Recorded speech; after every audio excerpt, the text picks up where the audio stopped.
garabkayga taagan waxyaabaha dadka qaar wax laga yaabo inay codkiisa maqleen dadka qaarna inay muuqiisa garanayaan maanta halkan waxaan taagan saaxiibkay maxamed ka waran shucuurtaada iyo dareenkaaga saaxiib wallaahi shucuurta iyo dareenkaygu maanta wuxuu marayaa heerkii ugu sarreeyey lagu cabiro halbeegga wadaniyadda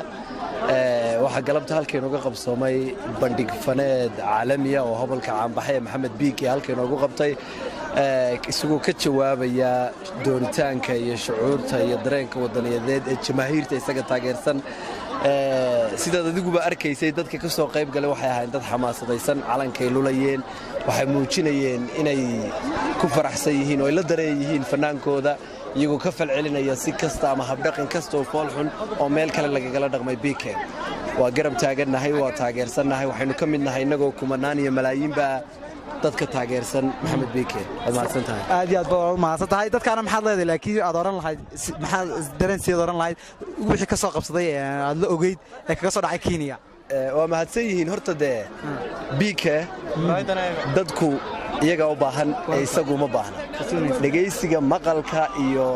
in suugaantiisa iyo heesihiisa lagu raaxaysto bulshada iyaga u baahan biike shacabka u baahan maasha Allah aad baa mahadsantahay waa hagaag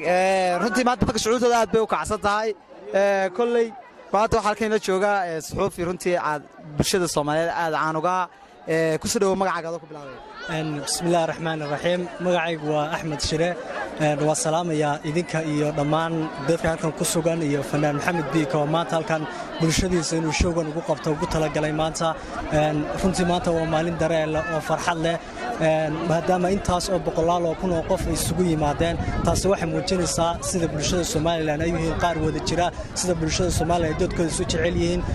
waxaana lagu cabir qaadan karaa inay Soomaaliland yihiin dad jecel dad isu tanaasula dad halmida oo dhammaantood jecelnay mar walba ay mid noqdaan runtii maanta lama qiyaasi karo dareenka kumanaan qof halkan ku sugan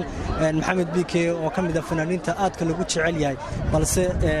Biike wuxuu ka mid yahay fanaaniinta aadka lagu jecel yahay maantana intaas oo ay dad isugu soo baxeen runtii dareenkayga ma qiyaasi karo Axmed Shire ma isleedahay dad baad Hargeysa oo qori kamid soo qayb galinay gobolada xitaa laga track looga soo raacay runtii maanta jimcay ahayd